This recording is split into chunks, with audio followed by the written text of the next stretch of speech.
The best part about graduation is that you're now free of all the stress from studying.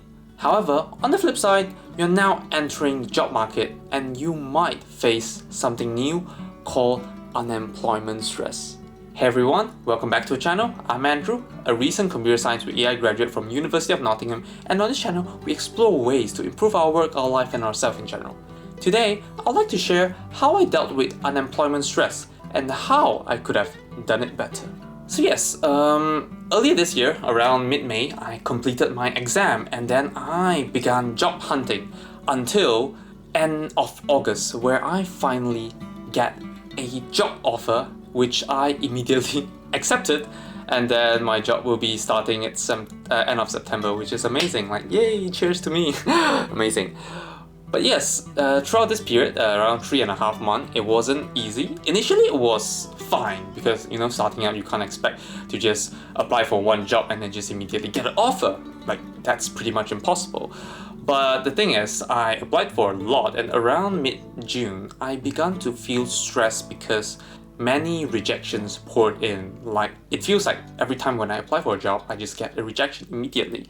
So that's where I get really stressed. Of course, when you stress about something, it's mainly important to understand why are you stressed about it. There's definitely a reason behind it. And for me, the primary reason is actually the money. Because, coming from a third world country, it's not easy, trying to survive here with money that you have saved up back in Malaysia. So in UK, living cost is a lot higher. So it is a huge difference living here with and without a stable income. That's why I don't have a job, I don't have a stable income. It's quite tough for me. So that is the main cause of my unemployment stress. But yes, now I'll begin talking about how I combat this unemployment stress. So first thing first, because like what I said, I understood what my main stressor is. The best way is to just try to relieve that stress as much as possible. So money is the main thing. So definitely finding a job to get some money to cover that stress would definitely help out a lot.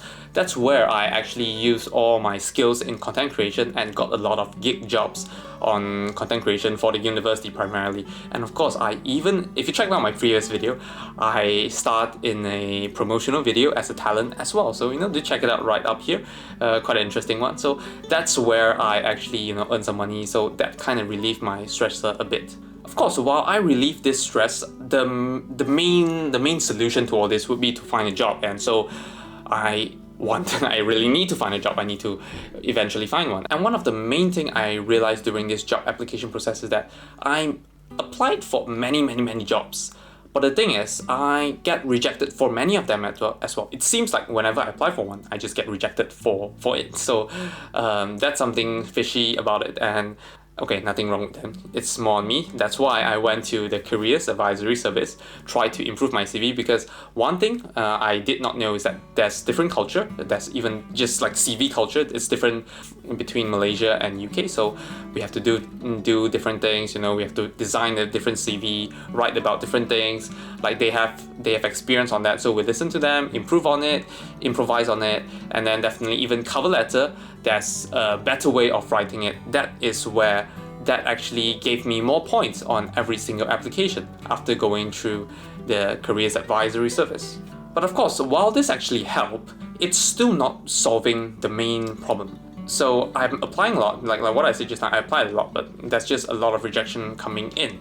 So the second reason why I'm not getting that many progression is because I applied through easy ways. So right now, one of the most popular ways is to just go to any application, any job website, like just send in the CV, write a few things. You don't even care about sharing about more things. You just want to get it done as fast as possible. You just want to kind of just blast out your CV as soon as possible. But I would say that this method isn't working that well. Like especially one thing, there's this thing called applied, one-click apply on LinkedIn or something. No, that's like the worst way to try to apply for a job, because when something is easy, first thing first, it means that many people are doing it as well, because it's easy. It's so easy for you, it's easy for everyone as well. So it makes the employer very easy to just reject application, because they have to filter out. They're not gonna just read through all the 100 applications. They're gonna have a system to just filter out all those that they don't actually need. That's why all this high volume, low quality application just doesn't work out. That's where I actually start switching into low volume, high quality application. So I go ahead with all those companies and jobs which I'm truly interested, and I will be able to craft a personalized cover letter, in certain cases personalized CV as well, and then I just send it to them, whether it's through their job career website or any emails if I know the HR, or even just directly through the company email sometimes if I do need it. And yes, this actually helped out a lot. But yes, this process is an improvement. It gave me a lot of assessment, a lot more assessment. But now comes another new problem. When I'm doing all this assessment in order to get onto the final interview, I failed on many of them. The feedback are bad and all that because my work just aren't that good. Basically, my skills on all this just aren't that good. So knowing that I am terrible at assessment and all this, I know that I am the problem, and that's why I went ahead and upskill myself. I schedule a time every single day, try to improve all the skills in order to be better. Of course, I try to apply jobs at the same time while I'm improving because, why not? We just try to improve at the same time when we're applying. We don't wait until we're good enough, then we only apply. If there happens to be a chance, we just do it. But of course, the one main thing is that when you realize that you're bad at assessments, basically your skills are not on par with what they're expected, it's important to just learn more and grow.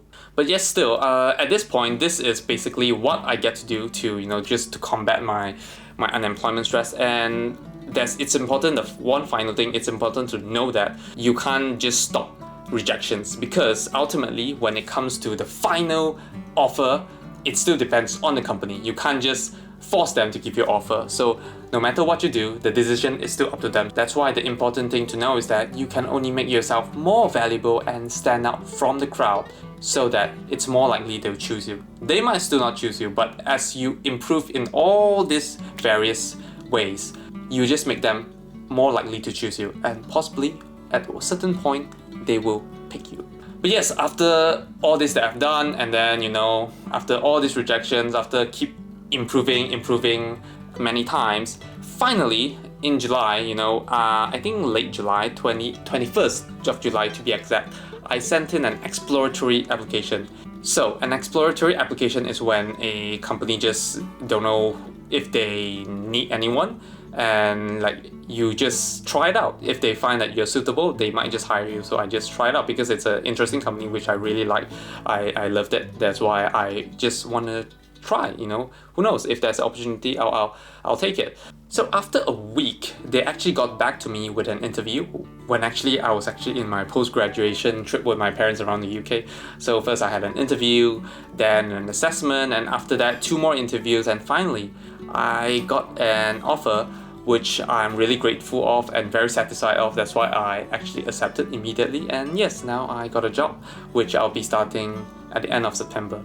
So yes, all this work which I've done finally paid off, and yes, I'm gonna start off with a new job very, very soon. Of course, like what I've shared just now, to combat unemployment stress, there's just mainly 2 things. First, you have to find out your stressor. In my case, it's the money, and then you try to relieve it as much as possible. You won't be able to solve it because the ultimate solution is basically to find a job for that, in order to solve that stressor. So you can just relieve it.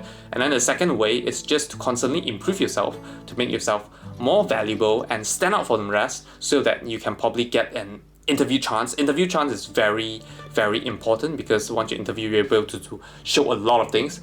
So you make yourself valuable and stand out so that you can get an interview, and then subsequently maybe end up getting the job. But yes, even though I've finally get a job, I would say that there are a few things which I could have done differently if I had the chance to do it again, just to improve on this whole process. So here are the few things which I would have done better. First thing first, I'll say that because my main stressor is actually on the money side, so yes, I desperately needed money, so yeah, I worried about that, and then I took on gig work on content creation. But I'd say that if you want something more stable, definitely I should look into working in restaurants or retail shop, because there's a lot more demand in all those places. They need salesperson, they need waiters and all that. So in those places, you can get a lot more stable jobs and then more stable income as well. So that would definitely release my stressor a lot more compared to working as a gig worker in the content creation industry. Second, while I've worked on improving my CV with the career advisory service, I should have actually just done this a lot earlier, because career advisory service just exists there all the time. So whenever I have the time, I should have just went ahead and work on it, improve it whenever I can, especially because your CV will just be helpful throughout your whole university career when you're doing internship, going on placement, or even finally when you're finding your first job. Yeah, so definitely just get it prepared as early as possible, and then you can just improve on it from time to time. Don't procrastinate until the last minute when you actually need a job, then you only work on it. By that time, you're actually just wasting your time, because yeah, your CV is not prepared and then you can't get a job. Third, from my experience, there's just no point doing any high volume, low quality application. It's just better for you to go ahead with low volume, high quality application, and just apply to all those companies and jobs that you are really interested in, where you can actually personalize your CV. You can put in a lot of effort into sharing why you actually like this company, this job, because these are the things which will make you stand out of the rest. So that is where you can get the most chances on getting interviews and all that. So like, if I had the chance again, I'll definitely do this, because like the results from comparing high volume, low quality, and low volume, high quality is such a huge difference. Low volume actually give me many progression into assessment stage as compared to going for the low volume path. Finally, one important thing, if you're still early in this process, if you're not yet graduated, work on a portfolio, definitely, because portfolio is very important. It showcases your work, and employers just like to see work. You can say whatever you want, but it's hard to prove that you know all that stuff, and your actual work, your actual portfolio is very important. So especially for me, like being a computer science student, or even like if you want to do data science, you can work on GitHub, put all your codes there, show that you did all those work. Or you can work on Kaggle, join competitions and all that, just to gain experience, just to show that you have actually done stuff, you know your stuff. So whatever you're saying is not just blindly saying, blindly bluffing that you have all these skills.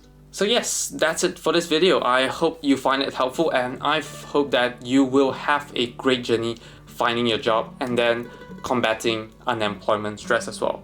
But yes, if you do like this video, please like, share and subscribe. Maybe do consider checking out this video right up here, suggested by YouTube. It must be a great one. Or if you do like listening to podcasts, do check out the In Thoughts podcast, which is a podcast created by me and my girlfriend Verene, where we discuss about incongruous thoughts in our daily life. So yes, thanks everyone for watching, and hope to see you guys next video.